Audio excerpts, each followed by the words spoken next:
Hello friends, welcome to let's learn. So आपला हा आता नेक्स्ट टॉपिक आहे effect of frequency on a photo electric effect. म्हणजे आता फ्रिक्वेन्सी, आतापर्यंत आपण काय काय बघितलं की तुमचं वेव्हलेंथचा कशा प्रकारे इफेक्ट होतो फोटो इलेक्ट्रिक वरती, पोटेन्शियलचा इफेक्ट कसा होतो, ऍक्सिलरेटिंग पोटेन्शियल अँड रिटार्डिंग पोटेन्शियल. आणि आता आपण बघणार आहोत की तुमच्या फ्रिक्वेन्सीचा इफेक्ट कसा होतो फोटो इलेक्ट्रिक इफेक्ट वरती. आणि एक गोष्ट तुम्ही नोटीस केली का, जेव्हा आपण वेगवेगळे इफेक्ट बघतोय आपण फक्त त्या फॅक्टरला कन्सिडर करतोय, आपण दुसरे फॅक्टर कन्सिडर करतोय का? नाही, आपण बाकीचे फॅक्टर काय करतोय, कॉन्स्टंट ठेवतोय आणि फक्त एका पर्टिक्युलर फॅक्टरला कन्सिडर करतोय. आता इथे काय, effect of frequency on a photo electric effect. So the intensity of the light is kept constant and the frequency of the light is varied. So याच्यात काय करणार आहे आपण, इंटेन्सिटी कॉन्स्टंट ठेवणार आहे. तुमच्या बुकमध्ये ऑब्झर्वेशनचा जो आपण बघतोय, ऑब्झर्वेशनचा जो टॉपिक बघतोय त्याच्यात पॉइंट नंबर 8 आहे. ठीक आहे.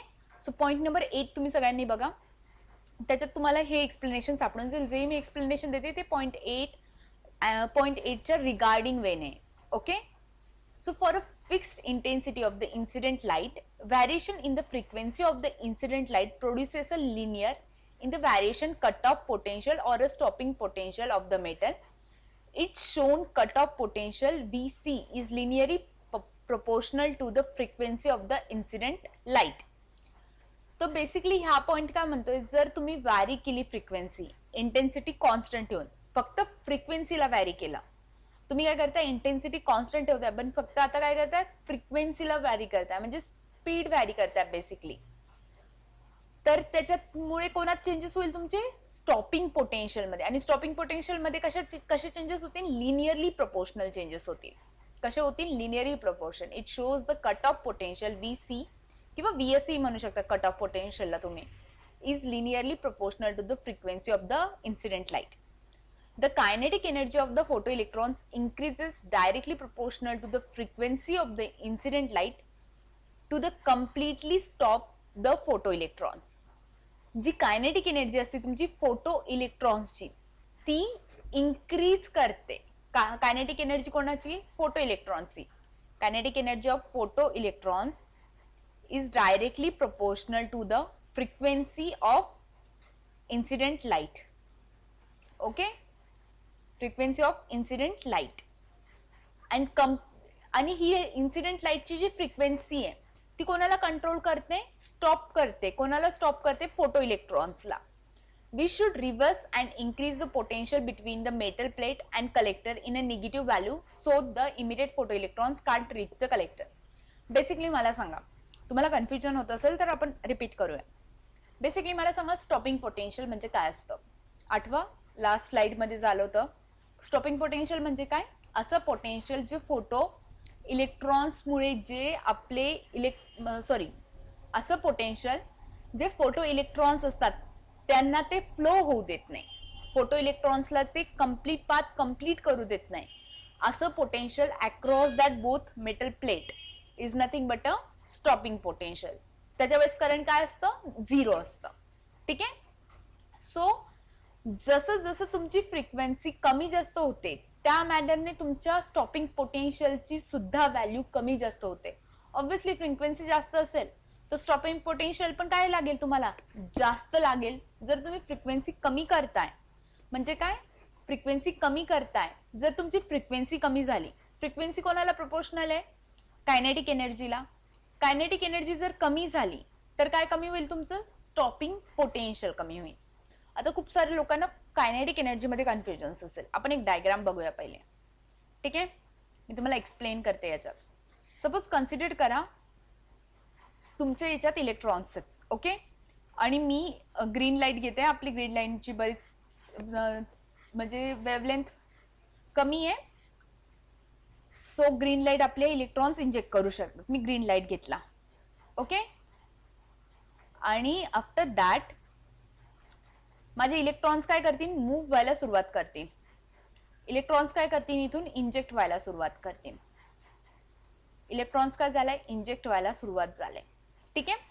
बट तुम्हाला एक फॅक्ट माहिती का, जर सपोज मी असं अज्युम करते की माझी व्हॅल्यू आहे, याची एनर्जी आहे 6.3 इलेक्ट्रॉनिक व्होल्ट. ठीक आहे, इलेक्ट्रिक व्होल्ट. अँड हा जो चार्ज आहे, म्हणजे मी तुम्हाला वर्क फंक्शनची डेफिनेशन सांगितली होती. वर्क फंक्शन म्हणजे काय, की तिथून आपल्याला वर्क फंक्शन म्हणजे काय, की तेवढी फोटॉन्सची एनर्जी पाहिजे की आपल्या मेटल सरफेस पासून इलेक्ट्रॉन काय होतील, इमिट होऊ शकतील. इलेक्ट्रॉन काय होतील, इमिट होऊ शकतील. तेवढी मॅक्सिमम एनर्जी म्हणजे काय असते तुमची, वर्क फंक्शन. तर बेसिकली तुमच्या फोटॉन्सकडे आपण मानूया 6.3 इलेक्ट्रॉनिक होल्ड चार्ज आहे. आणि वर्क फंक्शन हे डिपेंड कोणावरती असतं, टाईप ऑफ मेटल वरती. ओके, वर्क फंक्शन डिपेंड असतं तुमचं टाईप ऑफ मेटल वरती. मी यूज करते सोडियम. तुमच्या बुकमध्ये चार्ट पण दिलेला आहे पेज नंबर 309 वरती. ठीक आहे, 309 वरती सोडियम, पोटॅशियम, कॅल्शियम वेगवेगळे त्याचे आणि त्याचे लाईक वर्क फंक्शन दिलेलं आहे in EV. So me consider करते सोडियम. सो सोडियम नाही तर पोटॅशियम कन्सिडर करूया. सो पोटॅशियमचा तुमचा चार्ज ईव्ही काय आहे, वर्क फंक्शन काय पोटॅशियमचं, 2.3 EV electronic volt. Okay, so 2.3 तुमचं इथे वर्क फंक्शन आहे पोटॅशियमचं. जर मी इथे पोटॅशियम घेतला इमिटर आणि इमिटरच्या ठिकाणी, तर म्हणजे लागतं किती याला, 2.3 लागतंय. बट फोटॉन्स कडे आहे किती, 6.3. मीन्स 6.3 ला जर तुम्ही 2.3 मधून मायनस करताय तर तुमच्याकडे किती उरतंय, 4 एक्स्ट्रा उरतंय. तर काय होतं, इलेक्ट्रॉन्स काय करतात, बेसिकली हे जे इलेक्ट्रॉन्स असतात सरफेस वरती ते काय करतात, फोटॉन्स कडून एनर्जी घेतात. बट त्यांना किती लागते, 2.3, आणि त्यांना किती जास्त मिळते, 4 जास्त मिळते. आणि ती ते एनर्जी घेऊन लाईक सुर करून निघून जातात बाहेर. का, कारण त्यांना एक्स्ट्राची कायनेटिक एनर्जी मिळाली. This is we will call it as a kinetic energy. आपण यालाच काय म्हणतो, कायनेटिक एनर्जी. बट आता सेम याच्यात जेव्हा आपण एक्सपेरिमेंट, तुम्हाला एक्सपेरिमेंट इमॅजिन करा की लाईक हा तुम्ही असं इमॅजिन करू शकता, आपला जे रेल्वे ट्रॅक्स आहेत, रेल्वे ट्रॅक्सच्या वरचं सगळ्यांनी बघितलेलं आहे. रेल्वे ट्रॅक्सच्या वरचा जो एक हे असतो आपला पूल असतो आपण म्हणतो त्याला, ज्याच्यातून आपण एका प्लॅटफॉर्म वरून दुसऱ्या प्लॅटफॉर्म वर जात असतो. तर तिथे सगळे लोक एका स्पीडने चालतात का, वेगवेगळे लोक वेगवेगळ्या स्पीडने चालतात. तुम्ही बघतात ना ते एक अशा प्रकारे तुमचा वरचा तो पूल असतो आणि त्याच्यात काय करतात, वेगवेगळे लोक वेगवेगळ्या स्पीडने चालत असतात. सेम वे मध्ये इथे ह्या ग्लास ट्यूब मध्ये तुमचे सगळे इलेक्ट्रॉन एका स्पीड मध्ये नसतात. प्रत्येकाची स्पीड ही वेगवेगळी असते. प्रत्येकाची स्पीड ही वेगवेगळी. काही इलेक्ट्रॉन खूप फास्ट असतात, काही इलेक्ट्रॉन खूप स्लो असतात. हे का, तर तुम्हाला या स्लाइड मध्ये कळेल. बेसिकली जे इलेक्ट्रॉन सरफेस वरती असतात, लाईक असं इमॅजिन करू, बेसिकली जे इलेक्ट्रॉन सरफेस वरती असतात, तर काय होतं, जेव्हा तुम्हाला इथे फोटॉन्स येतात त्यांना काय मिळते, चार्ज मिळतो आणि ते बाहेर निघून जातात. ठीक आहे, त्याच्यामुळे जेव्हा तुम्ही फोटो इलेक्ट्रिक इफेक्ट बघितला होता, तर फोटॉन्स जेव्हा आपण टाकतो तर काही इलेक्ट्रॉन्स बाहेर पडतात, ते कलेक्टर जवळ येतात, हा पाथ कंप्लीट करतात. बट काही काही काय करतात, बाहेर पण जाऊ शकतात. का, कारण त्यांना कायनेटिक एनर्जी मिळाली, त्यांच्याकडे एनर्जी खूप जास्त प्रमाणात आहे. सो जे सरफेस वरती असतात त्यांना भेटून जातं. बट प्रॉब्लेम काय होतो, की काही इलेक्ट्रॉन्स आहेत ना तुमचे, ते लाईक त्यांना माहितीच नाहीये की बघ लाईक इथे एनर्जी फोटॉन्स आलेले आहेत. जोपर्यंत त्यांच्याकडे येतात फोटॉन्स, जोपर्यंत येतात तोपर्यंत ते कोलिजन होतात मेटल सरफेस मध्येच. त्यांचं काय होतं, कोलिजन होतं आणि त्यांचं वर्क फंक्शन किती असतं, 2.3 इलेक्ट्रॉनिक व्होल्ट. बट त्याच्यामुळे काय होतं, जेव्हा ते इथून एनर्जी घेतात, बट त्या कोलिजन मुळे काय करतात, त्यांच्यात काही एनर्जी लॉस होऊन जाते आणि त्याच्यामुळे त्यांच्याकडे एनर्जी खूप कमी उरते. लाईक 2 व्होल्ट और 1 व्होल्ट, 1 EV और 2 EV असं म्हणू शकतो आपण. म्हणून त्यांची स्पीड काही इलेक्ट्रॉनच्या कंपॅरिझन मध्ये कमी असते. ठीक आहे, म्हणून काही काही इलेक्ट्रॉन्स कमी स्पीडचे असतात, काही काही इलेक्ट्रॉन्स जास्त स्पीडमध्ये मुवमेंट होतात. तर आता कळालं तुम्हाला कायनेटिक एनर्जी. आणि जी कायनेटिक एनर्जी ना मिळते ना, हे जी कायनेटिक एनर्जी गेन करून हे बाहेर चालले जातात, तर ती कायनेटिक एनर्जी जी असते त्याला म्हणतो आपण ½ mv². ओके, सो तुम्हाला फॉर्म्युला आहेच पुढच्या स्लाइड मध्ये, पुढे आहेच ½ mv². See ½ mev². So me is nothing but a mass of the electron. me is nothing but a mass of the electron. तर बेसिकली अशा प्रकारे रिलेशनशिप्स असतात. तर मला सांगा, इथे एक गोष्ट नोटीस केली तुम्ही, 6.3 म्हणजे फोटॉन्सची एनर्जी, 2.3 कोण आहे, वर्क फंक्शन डब्ल्यू किंवा फाय, आणि ही कोणती एनर्जी मिळाली, कायनेटिक एनर्जी. सो जर मला कायनेटिक लाईक इथे मला जर फोटॉन्ससाठी म्हणजे याच्यासाठी फॉर्म्युला लिहायचा आहे, फोटॉन्सच्या एनर्जीसाठी, फोटॉन्सकडे किती एनर्जी, तर मी म्हणू शकते kinetic energy plus work function, kinetic energy plus 5. हा फॉर्म्युला तयार झाला की नाही. जेवढी तुमची फोटॉन्सची एनर्जी येते त्याच्यातून तुमची काय मायनस होते, वर्क फंक्शन मायनस होतोय, आणि जी उरते ती काय आहे, kinetic energy.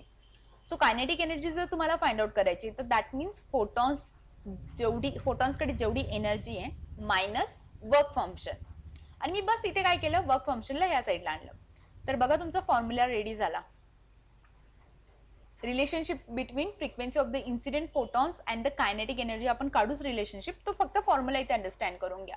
Energy of the photon काय, वर्क फंक्शन, अँड जी तुमची इलेक्ट्रॉन्सची एनर्जी आहे वर्क फंक्शन, आणि जी तुमची इलेक्ट्रॉनची एनर्जी आहे, तर इथे इलेक्ट्रॉनची एनर्जी म्हणजेच कोणती एनर्जी आहे, कायनेटिक एनर्जी. इथेच इलेक्ट्रॉनची एनर्जी म्हणजे कोणती एनर्जी, हवं तर हा फॉर्म्युला तुम्ही नोटबुक मध्ये नोट डाऊन करून घ्या. आता मला काढायचं की फ्रिक्वेन्सीची, मॅम आम्हाला हे सगळं कळालं की लाईक फोटॉन्स आले, फोटॉन्सकडे जास्त एनर्जी होती, इलेक्ट्रॉन्सने एनर्जी गेन केली, त्यांनी कायनेटिक एनर्जी घेऊन ते ग्लास ट्यूबच्या बाहेर गेले किंवा ते इमिट झाले बाहेर, ठीक आहे, आणि ते कलेक्टर पर्यंत नाही पोहोचले, हे सगळं कळालं. बट फ्रिक्वेन्सी कुठे आली, फ्रिक्वेन्सीचं रिलेशन कुठे आलं, मला एक सांगा. आपण एक फॉर्म्युला बघितला होता बघा स्टार्टिंगलाच, फोटॉन्स एनर्जीचा फॉर्म्युला काय, is equals to h mu and that is equals to hc by lambda. so mu काय तुमची इथे, फ्रिक्वेन्सी, mu काय तुमची frequency. so therefore the relationship between the energy of the photons and the kinetic energy of the emitted photoelectrons can be written. हा एक formula जो आपण बघितलेला आहे.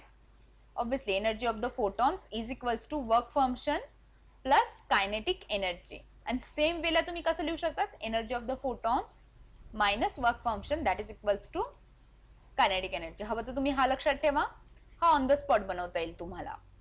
हा लक्षात ठेवायला सिंपल आहे, जेवढे फोटॉन्स एनर्जी देतोय मायनस वर्क फंक्शन, उरलेली गोष्ट kinetic energy. So energy of the photons means h mu, जी पण तुमची इन्सिडेंट लाईटची फ्रिक्वेन्सी आहे ती मल्टिप्लाइड बाय प्लँक कॉन्स्टंट. आणि वर्क फंक्शन मी काय सांगितलं होतं, रिक्वायर्ड मॅक्सिमम एनर्जी की तुमच्या मेटल सरफेस मधून इलेक्ट्रॉन्स इमिट होऊ शकतील. आणि वर्क फंक्शन हा कधीही तुमचा डिपेंड असतो तुमच्या मेटल्स वरती.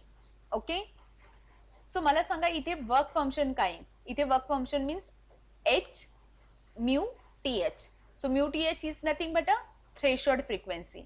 आणि थ्रेशोल्ड फ्रिक्वेन्सी आठवते गाईस तुम्हाला, अशी फ्रिक्वेन्सी की त्या फ्रिक्वेन्सी नंतर किंवा त्या फ्रिक्वेन्सीच्या इन्स्टंट वरती आपले इलेक्ट्रॉन्स काय करतायत, त्या मेटल प्लेट्स मधून बाहेर येत आहेत, plus kinetic energy half m v square.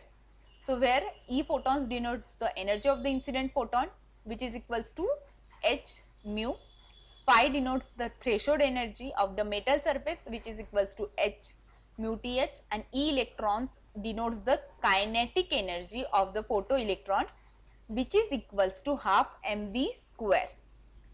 So m is nothing but a mass of the electron, and mass of the electron is 9.1 into 10 raised to minus 31 kilogram. So I hope तुम्हाला कळालं इथे. ठीक आहे. त्याच्यानंतर तुमचा एक point like एक ही गोष्ट कळाली तुम्हाला की फ्रिक्वेन्सी कशी रिलेटेड आहे. सो फ्रिक्वेन्सी कशा प्रकारे रिलेटेड, इथे फ्रिक्वेन्सी मध्ये रिलेशन मिळालं ना. So threshold frequency and frequency of the photons. तर ऑब्व्हियसली तुम्हाला आता याच्यात रिलेशन कळालं की kinetic energy, frequency of the photo electron, याच्यातलं रिलेशनशिप ह्या इक्वेशन वरती तुम्हाला क्वेश्चन येऊ शकतात. ठीक आहे. आता तुम्हाला एक गोष्ट आठवते का, स्टार्टिंगच्या जेव्हा आपण स्लाइड्स बघितल्या होत्या, एक मिनिट आपण जाऊया स्टार्टिंग स्लाइड्स कडे. हा, सो ही स्लाइड आठवते तुम्हाला, मी थ्रेशोल्ड वेव्हलेंथ आणि थ्रेशोल्ड फ्रिक्वेन्सी एक्सप्लेन केली होती. सो याच्यात काय सांगितलं होतं, lambda is equals to lambda t h, then just photo effect will take place and kinetic energy of the ejected photoelectrons will be 0. म्हणजे इथे काय होतंय तुमची, इथे काय बेसिकली ह्या सेकंड पॉइंटला काय होतंय, जो पण तुमचा इन्सिडेंट फोटॉन्स आहे, जो पण तुमचा इन्सिडेंट फोटॉन आहे त्याची जेवढी एनर्जी आहे ती एनर्जी आणि तुमची फोटो इलेक्ट्रॉन्सची एनर्जी या दोघी एनर्जी सेम आहेत. ठीक आहे, त्याच्यामुळे तो काय करतो, त्याला जेवढी हवी तो तेवढी एनर्जी घेतो मुवमेंटसाठी आणि तो मुवमेंट व्हायला सुरुवात करतो. बट त्याला एक्स्ट्राची एनर्जी नाही मिळत आहे की तो कायनेटिक एनर्जीमुळे तिथून टेक प्लेस करेल, बाहेर जाईल. ठीक आहे, जसं की मी दाखवलं की तो फुर्र करून बाहेर जातो. But if lambda is less than lambda t h, आता मी काय सांगितलं, energy is equals to h mu that is equals to h c by lambda. So if lambda is equal less than lambda t h म्हणजे लॅम्बडाची value काय कमी आहे, तर एनर्जीची व्हॅल्यू काय रे जास्त, then the photoelectric effect will take place and injected electron will possess a kinetic energy. तर बेसिकली जेव्हा तुमची जो तुमचा इन्सिडेंट लाईट आहे, जो तुमचा इन्सिडेंट लाईट आहे फोटो इलेक्ट्रॉन्स सॉरी जो तुमचा इन्सिडेंट लाईट आहे फोटॉन्स, त्याची एनर्जी खूप जास्त असली, तर त्याच्यानंतर काय होतं, तुमचा इलेक्ट्रॉन जो असतो तो एनर्जी गेन करतो अँड एक्स्ट्रा एनर्जी मिळाल्यामुळे तो काय करतो, कायनेटिक एनर्जी त्याला एक्स्ट्रा मिळते, will possess a kinetic energy. तो इंजेक्ट जरूर होतो, फोटो इलेक्ट्रिक इफेक्ट तिथे होतो जरूर, बट इलेक्ट्रॉन्सला काय मिळतं, कायनेटिक एनर्जी मिळते. इलेक्ट्रॉन्सला काय मिळते, तुमची कायनेटिक एनर्जी मिळते आणि त्याच्यामुळे तो तिथे इमिटर टू कलेक्टर पास व्हायच्या ऐवजी तो फुर्र करून बाहेर चालला जातो. ठीक आहे, सेम वेने फ्रिक्वेन्सीच्या रिलेटेड ही तुमची टर्म आहे. हा बघा व्हिडिओ पॉज करून तुम्ही हे रीड करून घ्या. जसं मी लॅम्बडाला एक्सप्लेन केलं तसंच इथे पण होतं, बस इथे इन्सिडेंटची जी frequency that should be greater than the threshold frequency, then the photo electrons will come out of the surface along with a kinetic energy. Photo electrons बाहेर पण येतील, पण कोणासोबत येतील, कायनेटिक एनर्जी सोबत. आता कळालं की इच्छात फ्रिक्वेन्सी आणि कायनेटिक एनर्जी मध्ये सुद्धा रिलेशनशिप आहे आणि ते कशा प्रकारे हे कळालं. चलो नेक्स्ट. सो स्टॉपिंग पोटेन्शियल तुम्हाला कळालाय आणि हा पॉइंट ए तुम्हाला कळालाय. ठीक आहे, त्याच्यानंतर तुमचं आपण तो फॉर्म्युला कंप्लीट करून घेऊया. So if the energy of the photons is less than the threshold energy, there will be the no emission of the photoelectrons. म्हणजे इथे काय सांगितलेले बेसिकली, जर एनर्जी माझी फोटॉन्सची ही कमी आहे, energy of the photons is less than the energy threshold energy, then obviously जर एनर्जी कमी माझ्या फोटॉन्स मध्ये, म्हणजे मम्मी पप्पांचं रेझिस्टन्स कमी आहे लहान मुलांना बाहेर खेळायला जाऊ द्यायचा, तर लहान मुलं खेळायला बाहेर जातीलच, पण मम्मी पप्पा खूप स्ट्रिक्ट आहेत आणि त्यांचं म्हणणं आहे की नाही काही झालं तर बाहेर जायचं नाही, म्हणजे मम्मी पप्पांकडे पॉवर जास्त आहे, एनर्जी जास्त आहे, तर लहान मुलं बाहेर जातील का, नाही. सेम वेने तुम्ही इलेक्ट्रॉन्स कन्सिडर करा. इलेक्ट्रॉन्स आपले लहान मुलं आहेत आणि आपले फोटॉन्स जे आहेत ते काय आहेत, एनर्जी आहेत. तर एनर्जी फोटॉन्स कडे जर जास्त कमी असली तर इलेक्ट्रॉन्स इंजेक्ट होऊ शकतील, नाही होऊ शकणार. बट फोटॉन्स कडे एनर्जी जास्त असली तर इलेक्ट्रॉन्स काय होतील, इंजेक्ट होतील. Since the attractive forces between the nuclei and electrons cannot be overcome, thus the photoelectric effect will not occur. म्हणजे photoelectric effect होईल का, नाही. का, कारण तुमची फोटॉन्सची जी फ्रिक्वेन्सी आहे is less than the threshold frequency. If the frequency of the photons is exactly equal to the threshold frequency, V is equals to VTH, there will be the emission of the photoelectrons, but their kinetic energy will be equals to 0. जर तुमची frequency incident फोटॉन्सची frequency ही equal आहे, कोणाची equal आहे, threshold फ्रिक्वेन्सीच्या, then तिथे काय होणार आहे, तुमचं तिथे इमिशन तर होईल, बट कायनेटिक एनर्जी जी राहील इलेक्ट्रॉन्सकडे, फोटो इलेक्ट्रॉन्सकडे, ती 0 राहील. आणि थर्ड केस, इथे थर्ड केस नाही दाखवलेली आहे, बट इन्सिडेंट फोटॉन्सची फ्रिक्वेन्सी थ्रेशोल्ड पेक्षा जास्त आहे, देन ह्या केसमध्ये काय होईल, इथे फोटो इलेक्ट्रॉन इमिटही होतील, फोटो इलेक्ट्रिक इफेक्टही टेक प्लेस करेल आणि ऍट द सेम टाइम तुमच्या फोटो इलेक्ट्रॉन्स कडे काय राहील, कायनेटिक एनर्जी राहील, की ते बाहेर जसं सांगितलं होतं की फुर्र करून बाहेर जातील. an illustration detailing the effect of frequency of incident light on the kinetic energy of photoelectron is provided below. So basically हा ग्राफ आहे तुमच्या बुकमध्ये पॉइंट नंबर 8 मध्ये हा ग्राफ दिलेला आहे बघा, की जसं मी इकडे ऍक्सिलरेटिंग पोटेन्शियल, रिटार्डिंग पोटेन्शियल आहे. जर सपोज मी इकडे ऍक्सिलरेटिंग पोटेन्शियलला पोटेन्शियल वाढवते, पण तरी पण इथे काय माझं सॅच्युरेशन करंटमुळे काय स्ट्रेट लाईन आलेली आहे. बट निगेटिव्ह याच्यात जर मी गेले तर जसं जसं मी इकडे कायनेटिक, इथे मी काय केलं, पोटेन्शियल कमी कमी करत गेलं. ठीक आहे, हा पोटेन्शियल V1 कमी आहे, त्याच्यानंतर V2 जास्त आहे आणि V3 त्याच्यापेक्षा जास्त आहे.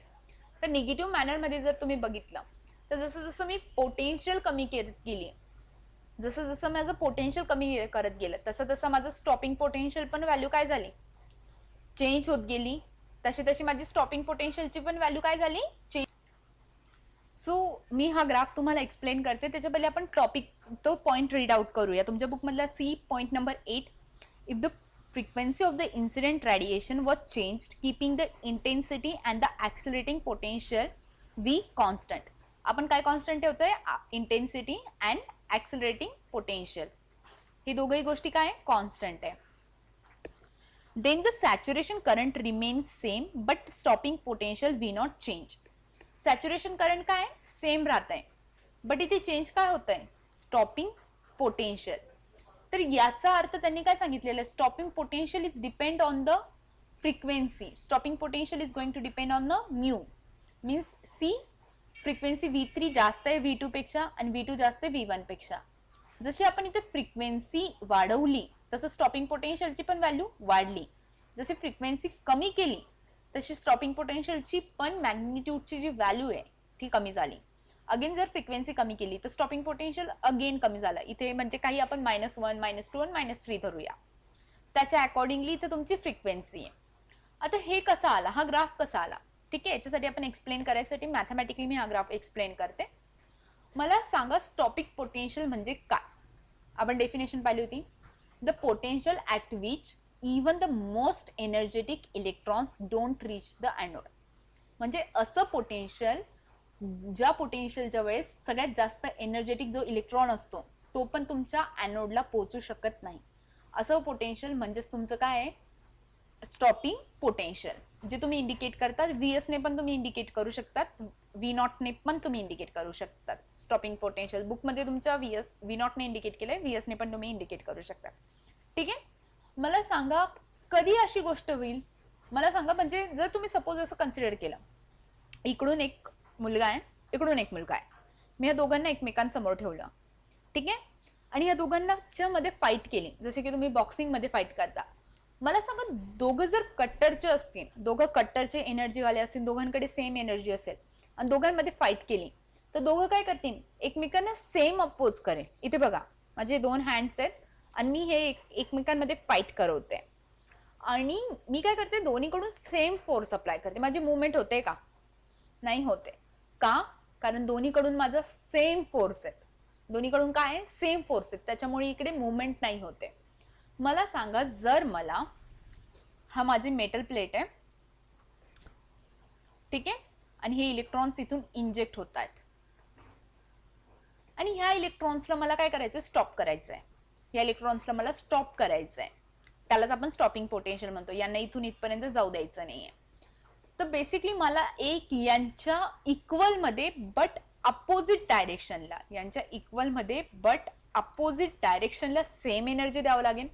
जसं की माझे हे इलेक्ट्रॉन्स आहेत, ठीक आहे, यांना मला इकडच्या डायरेक्शन मध्ये जायला अपोज करायचंय, तर मी काय करेन, same energy but in opposite direction apply करेन आणि त्याच्यामुळे काय होईल, मुवमेंट होणार नाही, ते काय करतील, पास होऊ शकणार नाही. तर सेम म्हणजे माझे जे इलेक्ट्रॉन्स आहेत जे ह्या डायरेक्शनला जातात, मी same energy but in opposite direction apply करेन, तर त्याच्यामुळे माझ्या इलेक्ट्रॉन्सची काय होणार नाही, मुवमेंट होणार नाही. आणि त्याच्यामुळे तुम्ही म्हणतात kinetic energy for the stopping potential. ठीक आहे, लाईक तुम्हाला तेवढीच कायनेटिक एनर्जी अप्लाय करावं लागेल but in a opposite direction. त्या इलेक्ट्रॉन्सला स्टॉप करायसाठी same energy but in opposite direction मध्ये तुम्हाला अप्लाय करावं लागेल. सो आपण बघितलं तर kinetic energy is nothing but energy of the photons minus work function that is equals to energy of the photons minus phi, असंही घेऊ शकतो आपण. याचे दोन वे, एक म्हणजे काय, एनर्जी ऑफ द फोटॉन्स काय ते h mu minus h mu t h, threshold frequency, आणि same h c by lambda minus h c by lambda nought. हे काय दोन, लाईक इथे तुमचे काय, हे दोन फॉर्म्युला आहेत in terms of stopping potential, कारण आपण आपल्याला सेम एनर्जी द्यायची आहे बट इन ऑपोजिट मॅनर मध्ये. कारण कायनेटिक एनर्जीचं पण आपलं कायनेटिक एनर्जीचं पण युनिट काय, kinetic energy is equals to half m v square, आणि युनिट काय ईव्ही, आणि व्हीएस चं युनिट काय इथे इलेक्ट्रॉन व्होल्ट. इलेक्ट्रोस्टॅटिक चॅप्टर मध्ये सुद्धा तुमचं एक अशा प्रकारे फॉर्म्युला झालेला आहे. पोटेन्शियल एनर्जी आपण हा मॅग्नेटिक फील्ड मध्ये पण बघितला होता. Potential energy is equals to U is equals to QV. Potential energy is equals to charge and volt. So charge and volt चं multiplication म्हणजेच काय राहतं तुमचं potential energy, and Vs is equals to V naught, that is equals to your potential energy. So हेच म्हणजे काय राहील तुमचं Vs, that is equals to stopping potential, and that is equals to आपण याला काय म्हणतो EV. कायनेटिक एनर्जीजला आपण काय म्हणतो ईव्ही. स्टॉपिंग पोटेन्शियलला पण आपण काय करतोय, इंडिकेट कशाने करतोय EV, electrons and here voltage. So मला जर व्होल्टेज काढायचं आहे तर माझं काय येईल इथे H mu divided by H T H minus divided by E. जर माझं हे पोटेन्शियल स्टॉपिंग पोटेन्शियल आहे इंडिकेट करताय, ठीक आहे, स्टॉपिंग पोटेन्शियल इंडिकेट करताय, तर मी असा फॉर्म्युला डिराईव्ह करू शकते स्टॉपिंग पोटेन्शियल साठी. लाईक असे मी समजू शकते stopping potential VS is equals to h mu minus h mu not, आणि ई व्ही जर तुम्हाला फॉर्म्युला मध्ये काढायचं आहे तर h v minus h v not, v divided by h v, h मी minus h mu not, not म्हणू शकता, टी एच म्हणू शकतात, ठीक आहे, डिवायडेड बाय ई. सो बघा इथे व्हीएस डायरेक्टली कोणाला प्रोपोर्शनल आहे, बेसिकली फ्रिक्वेन्सीला. स्टॉपिंग पोटेन्शियल कोणाला प्रोपोर्शनल आहे, फ्रिक्वेन्सीला. म्हणून जेव्हा जेव्हा तुमची फ्रिक्वेन्सीची व्हॅल्यू कमी कमी होत जाते, स्टॉपिंग पोटेन्शियलची सुद्धा व्हॅल्यू काय होते इथे कमी कमी होत जाते. जर तुमची ऑब्व्हियसली फ्रिक्वेन्सी कमी झाली इथे तर तुमची स्टॉपिंग पोटेन्शियलची पण व्हॅल्यू काय होईल, कमी होईल. म्हणून हे इथे डायरेक्ट प्रोपोर्शनल रिलेशनशिप आलेलं आहे. इथे मी मॅथमॅटिकली तुम्हाला प्रूफ करून दिलं. Okay, so I hope you got it. आता अजून एक बेसिक टर्म आपण बघणार आहोत. मला सांगा, हा जर मी असा ग्राफ घेते आणि या ग्राफवर मी एखादी लाईन घेते तर तुम्ही कसं म्हणतात या लाईनला जर इक्वेशन लिहायचं असलं तर y is equals to mx plus c. c is the constant, x is the axis, y is the axis, okay, and m is nothing but a slope, आणि हा असतो कॉन्स्टंट, ठीक आहे. अशा प्रकारे आपण इक्वेशन घेतो. आता जर आपण हे इक्वेशन इन टर्म्स ऑफ जर आपण एनर्जीसाठी घेतलं तर आपल्याकडे इक्वेशन काय आलेलं आहे कायनेटिक एनर्जीसाठी. Kinetic energy is equals to energy of the photons minus work function, energy of the photons minus work function, that is equals to EP minus pi. आता मी दोन वेगवेगळे मेटल्स घेतले आणि मी दोन वेगवेगळ्या मेटल्स मध्ये कंपॅरिझन करते, ठीक आहे. तुमच्या बुक मध्ये हवं तर तुम्ही तो ग्राफ बघू शकता, 309 पेज नंबरवरचा तो ग्राफ मी एक्सप्लेन करणार आहे. सो मला हे कळालं EP minus pi that is equals to kinetic energy, हे वाला इक्वेशन. आता मी दोन वेगवेगळे मेटल्स घेतले, ठीक आहे. सो दोन जर मी वेगवेगळे मेटल्स घेतले तर मला सांगा वेगळे वेगळे मेटल्स असले तर तुमचं काय वेगवेगळं राहील. जर मी मेटल्स वेगवेगळे यूज करतेय बट मी फोटॉन्स एकच यूज करतेय, फोटॉन एकच यूज करतेय, मेटल वेगवेगळे यूज करतेय, तर काय डिफरंट राहील. Think, if you guys can think, pause the video, think and then guess the answer and then carry on the lecture. So I know most of you are not going to think. So बघा, like जर मी metal वेगवेगळे use करते तर मी काय सांगितलं, मेटलवर काय depend आहे तुमचं वर्क फंक्शन. जर मी मेटल वेगवेगळे यूज करते तर ऑब्व्हियसली तुमचे वेगवेगळे काय राहणार आहे, वर्क फंक्शन राहणार आहे. असं गेस करा की मी पोटॅशियम घेतला आणि एक घेतला पोटॅशियम आणि आफ्टर दॅट मी घेतलाय तुमचा सोडियम. सोडियमच्या ऐवजी आपण कॅल्शियम घेऊ. सो पोटॅशियम घेतला आणि कॅल्शियम घेतला. सो पोटॅशियमचं वर्क फंक्शन किती 2.3 आणि कॅल्शियमचं वर्क फंक्शन आहे तुमचं 2.9 EV. ओके, हे काय वर्क फंक्शन आहे. मला सांगा कायनेटिक एनर्जी म्हणजेच काय सांगितलं मी तुम्हाला, स्टॉपिंग पोटेन्शियल, कारण आपल्याला सेम तेवढं स्टॉपिंग पोटेन्शियल लागतं म्हणून इथे तुम्हाला स्टॉपिंग पोटेन्शियल घेतलेलं आहे. इथे तुम्ही कायनेटिक एनर्जी सुद्धा घेऊ शकता या ऍक्सिस वरती. ओके, सो याचं आन्सर कसं काढू शकतात, energy of the photons minus work function. जर मी पोटॅशियम घेतलेलं आहे, ठीक आहे, मी पोटॅशियम घेतलेलं आहे म्हणजे पोटॅशियमचं वर्क फंक्शन गेली ते, आणि मी कॅल्शियम घेतलेलं आहे तर मी ते कॅल्शियमचं वर्क फंक्शन घेईन, बाकीचे फॉर्म्युले सेम राहतील. तर असं हवं तर पोटॅशियमला आपण ए घेऊन मेटल ए घेऊ आणि कॅल्शियमला आपण मेटल बी घेऊ.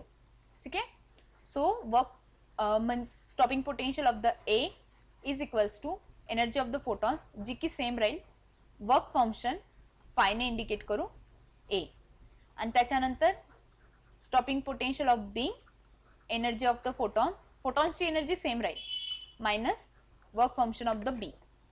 सो बघा इथे दोघं याच्यात खास लाईक इथे कॉन्स्टंट काय तुमचा निगेटिव्ह मध्ये, कॉन्स्टंट कशात आहे निगेटिव्ह मध्ये, त्याच्यामुळे तुमचा ग्राफ कशातून स्टार्ट होतो इथे निगेटिव्ह व्हॅल्यू मधून, आणि ह्या व्हॅल्यू कशावर डिपेंड करतील, इथे ही काय 2.3 आणि ही काय 2.9, म्हणजे ही किती राहील 2.3 आणि ही किती राहील 2.9 EV, electric volt. Okay, so 2.3 EV and 2.9 EV.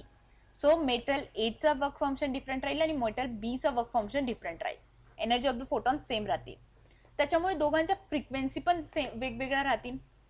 Work function phi is equals to h mu nought किंवा h v mu t h, threshold frequency. Obviously दोघांच्या फ्रिक्वेन्सी पण काय राहतील डिफरंट राहतील. सो ही फ्रिक्वेन्सी मीन्स मेटल ए शी related आणि ही frequency means metal बी शी related, आणि तुमचा स्लोप सेम राहील. स्लोप काय राहील सेम राहील, कारण माझं काय सेम आहे, दोघांची फोटॉन्स सेम आहे, दोघांची जी फोटॉन्स मध्ये येणारी एनर्जी आहे ती सेम आहे, त्याच्यामुळे तुमचा ग्राफ हा अशा प्रकारे येतोय. आणि incident frequency on the x axis. Okay, so I hope you got the graph. So I hope you got the everything in today's lecture. Let's see you in the next lecture.